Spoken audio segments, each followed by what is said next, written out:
I never thought I'd be writing this post. My name is Tamara, and until a week ago, I believed I had the perfect life with my husband, David, 38M. We've been married for 10 years, and I thought we had everything we could ever want. David is a respected local doctor, and I work as a high school teacher. We have 2 beautiful children, Emma, 8F, and Jack, 6M. Our friends always said we were the ideal couple, and I believed it too. But last week, my world came crashing down. I found out that David has been having an affair with his nurse, Emily, 28F, for over a year. The betrayal hit me like a ton of bricks, and I'm still struggling to process it all. It started when I noticed David becoming distant. He was working late more often, and when he was home, he seemed distracted. I chalked it up to stress from his job, but something felt off. Then, I started hearing whispers around town. At first, I dismissed them as baseless gossip. David and I had always been faithful to each other, or so I thought. The truth came out when I received an anonymous text message with pictures of David and Emily together. They were at a restaurant, holding hands and looking at each other in a way that made my stomach churn. I confronted David as soon as he got home that night. I showed him the pictures and asked for an explanation. To my shock, he didn't even try to deny it. He just sat there, looking defeated, and said, "I'm sorry, Tamara. I never meant for this to happen." I felt like I was in a nightmare. David, the man I had loved and trusted for over a decade, admitted to having an affair with Emily for the past year. He said they met secretly whenever they could, using work as an excuse. I couldn't believe what I was hearing. When I asked him why, his answer shattered me even more. He said, "I love Emily. It started as a friendship, but it grew into something more. I'm sorry, but I can't ignore my feelings anymore." I was furious. How could he do this to me, to our family? I yelled at him, demanding to know how he could throw away everything we had built together. He just sat there, looking guilty and conflicted. I couldn't stay in the same house as him. With tears streaming down my face, I packed a bag and left. I'm staying with my parents now, trying to make sense of everything. My mom and dad have been incredibly supportive, but I still feel lost and betrayed. David has been trying to reach out. He's called and texted, begging for forgiveness and a chance to explain. But I can't bring myself to talk to him. The man I thought I knew is a stranger to me now. I'm worried about our children. They're staying with David for now, as I didn't want to disrupt their routine more than necessary. But how am I supposed to explain this to them? How can I tell them that their father chose another woman over our family? Emily, the nurse he had an affair with, is young and ambitious. I've met her a few times at hospital events, and she always seemed nice. I never suspected she would do something like this. Now, I can't help but wonder if she pursued David because of his status and stability. I'm trying to stay strong for my kids, but it's hard. I cry myself to sleep most nights, wondering how I didn't see the signs. Was I too trusting? Did I ignore red flags because I wanted to believe in our perfect life? The worst part is, I still love David. Despite the anger and betrayal, a part of me misses him. But I don't know if I can ever trust him again. How can I look at him without seeing his betrayal? I'm not sure what to do next. Should I try to work things out for the sake of our children? Or is it better to make a clean break and start over? The thought of divorce terrifies me, but so does the idea of staying with someone who could hurt me so deeply. I've told a few close friends what happened, and their support has been a lifeline. Some have suggested couples counseling, but I'm not sure I'm ready for that. Others have advised me to lawyer up and protect myself. For now, I'm taking it one day at a time. I'm focusing on my kids and trying to keep things as normal as possible for them. But inside, I'm a mess of emotions, anger, sadness, confusion, and fear for the future. I never thought I'd be in this situation. I always believed David and I would grow old together, surrounded by our children and grandchildren. Now, that future seems like a distant dream. If anyone has been through something similar, I could really use some advice. How do you move forward when the person you trusted most in the world betrays you? How do you rebuild your life when everything you thought you knew turns out to be a lie? Thank you for reading this far. Writing it all out has been cathartic, even if it doesn't change the reality of my situation. I'm not sure what the future holds, but I know I need to be strong for myself and my children. Update when it's been a week since I found out about David's affair with Emily, and so much has happened. I wanted to update you all and thank you for your supportive comments on my original post. First, I've decided to stay with my parents for now. It's giving me the space I need to think clearly and process everything. My kids are still with David, but I see them every day after school. It breaks my heart to see the confusion in their eyes, but we're trying to keep things as normal as possible for them. David has been persistent in trying to talk to me. After ignoring his calls and messages for days, I finally agreed to meet him in a public place to discuss our situation. I was nervous and angry, but I knew we needed to address things for the sake of our children. When we met, David looked terrible. It was clear he hadn't been sleeping well. He started by apologizing profusely, saying he had made the biggest mistake of his life. He claimed that his affair with Emily was over and that he wanted to work things out with me. I listened to him, but I couldn't bring myself to forgive him. The trust we had built over years was shattered, and I told him I wasn't sure if it could ever be repaired. He broke down crying, which was shocking to see. David has always been the strong, composed one in our relationship. But here's where things took an unexpected turn. As we were talking, Emily showed up at the cafe. She looked distraught and asked if she could join us. Against my better judgment, I agreed.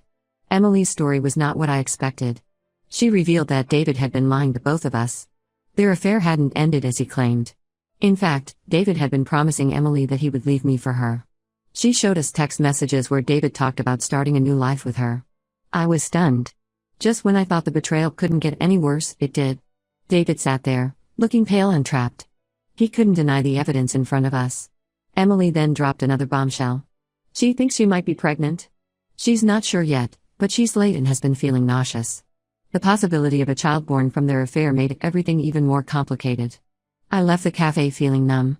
The man I had loved and trusted for so long had been lying to everyone. He wasn't just cheating on me, he was manipulating Emily too. It was clear that David had been trying to have his cake and eat it too, stringing both of us along. The fallout from this revelation has been intense. Word of the affair has spread through our small town like wildfire. David's reputation at the hospital has taken a hit. I've heard rumors that the hospital board is considering disciplinary action against both David and Emily for their unprofessional conduct. As for Emily, I have mixed feelings. On one hand, she participated in the affair and hurt me deeply. On the other hand, I can see that she was also a victim of David's lies. She's young and made a terrible mistake, but David was the one who broke his vows and betrayed our family.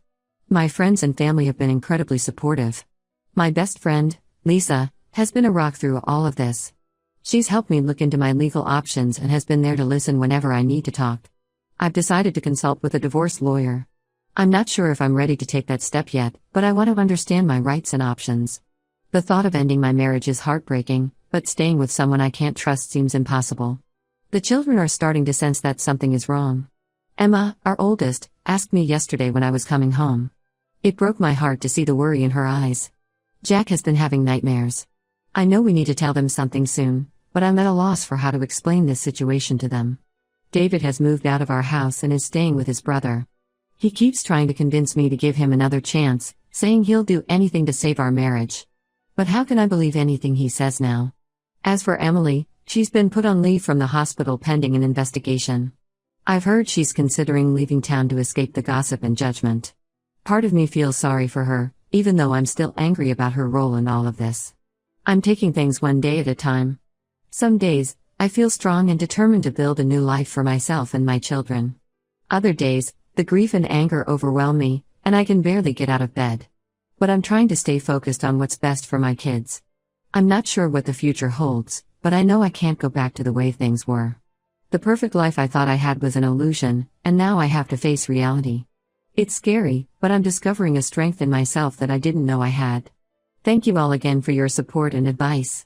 It means more than you know to have a place to share my story and feel understood.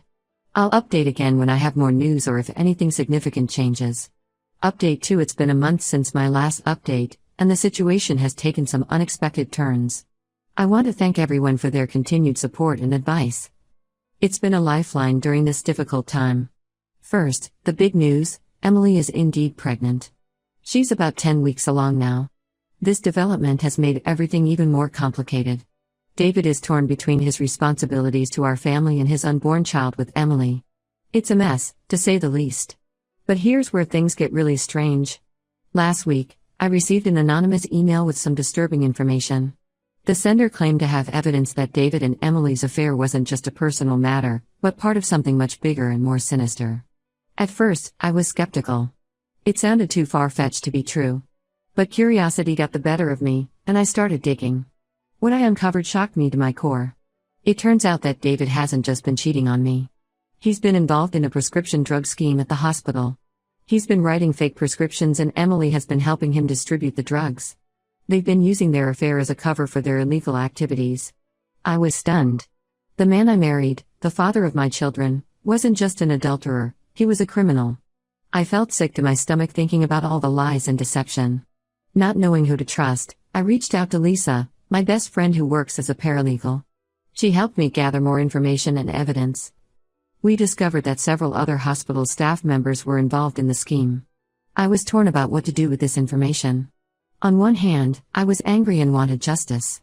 On the other hand, he's still the father of my children, and I worried about the impact on them if this became public. After much deliberation, I decided to confront David with what I knew. His reaction confirmed everything. He broke down and admitted to everything, the affair, the drug scheme, all of it. He claimed he got involved to pay off some gambling debts and things spiraled out of control. Emily, it turns out, was more of a victim in all of this than I initially thought. David had manipulated her into participating in the drug scheme, using their affair and her feelings for him as leverage.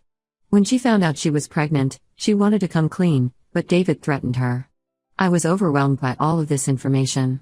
My world, which had already been turned upside down, was now completely unrecognizable. The man I thought I knew never really existed. In a strange twist, Emily and I have formed an unlikely alliance. She's agreed to testify against David and the others involved in the drug scheme in exchange for immunity. It's bizarre to find myself working with the woman my husband cheated on me with, but we're both victims of David's manipulation. The authorities have been notified, and an investigation is underway. David is facing serious legal troubles. He's been suspended from the hospital, and criminal charges are likely. As for our marriage, it's over. There's no coming back from this level of betrayal and criminality. I've filed for divorce and am seeking full custody of our children. The lawyer Lisa recommended has been incredibly helpful in navigating this complex situation. Telling the children about the divorce was one of the hardest things I've ever had to do. Emma and Jack are understandably confused and upset. We've started them in therapy to help them process everything that's happening. I'm still staying with my parents, but I'm looking for a place of my own. I need a fresh start, away from the memories and pain associated with the house David and I shared. The support from my family and friends has been incredible. Even some of David's family members have reached out to offer their support to me and the kids. They're as shocked and disgusted by his actions as I am. As for Emily, she's cooperating with the authorities and is focused on her pregnancy. Despite everything, I can't bring myself to hate her. She's another victim in David's web of lies. I'm taking things one day at a time. Some days are better than others. I'm focusing on my children, my job, and rebuilding my life. It's not easy, but I'm discovering a strength in myself that I never knew I had. Thank you all again for your support. It means more than you know. I'll update again when there are significant developments in the legal case or in my personal situation.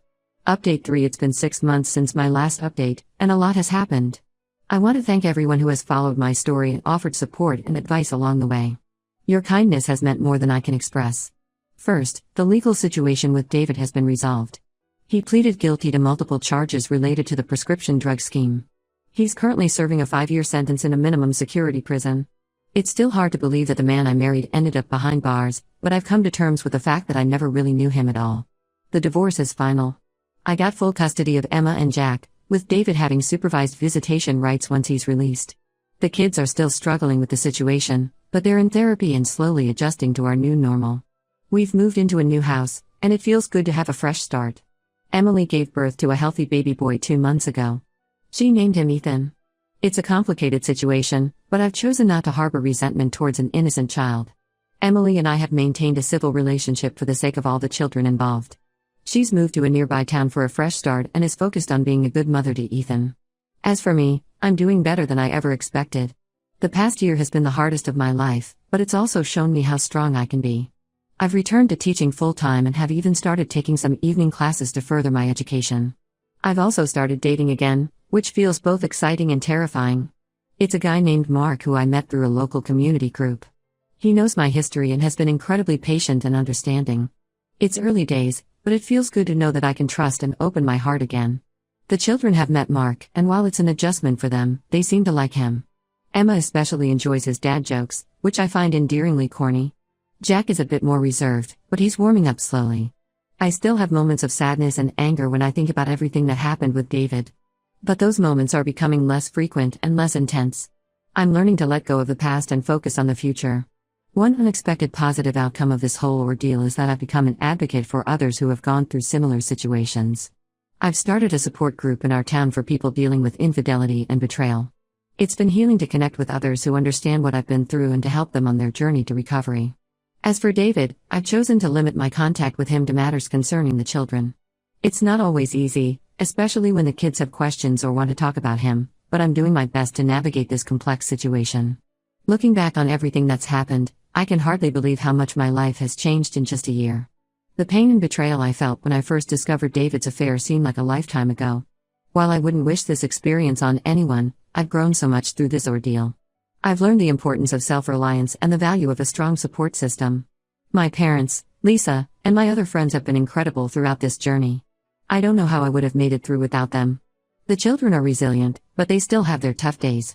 Emma sometimes gets angry and lashes out, while Jack has become more withdrawn. We're working through it together, and I'm proud of how they're handling such a difficult situation. I make sure to remind them every day that they are loved and that none of this is their fault. As for my relationship with Mark, we're taking things slow. He's patient and kind, and he understands that trust is something that needs to be earned over time. It's refreshing to be with someone who is honest and open about his feelings and intentions. I've also been focusing on self-care and personal growth. I've taken up yoga and meditation, which have been incredibly helpful in managing stress and finding inner peace. I'm also planning to run a half marathon next spring, something I never would have considered before all of this happened. There are still challenges ahead. David will be released from prison eventually, and we'll have to navigate co-parenting. Emily and Ethan will always be a part of our lives in some capacity. But I feel equipped to handle whatever comes my way. To those who might be going through something similar, I want to say this: it gets better. The pain doesn't disappear overnight, but it does lessen with time. Focus on yourself and your children. Surround yourself with supportive people. Don't be afraid to ask for help when you need it. I'm not the same person I was a year ago. I'm stronger, wiser, and more self-aware. While I wouldn't have chosen this path for myself, I'm grateful for the growth and self-discovery it has brought. Thank you all again for your support throughout this journey. Your kind words and advice have been a source of strength and comfort. I may not update again for a while, as I'm focused on moving forward with my life. But know that your support has made a real difference in my life, and I'm eternally grateful.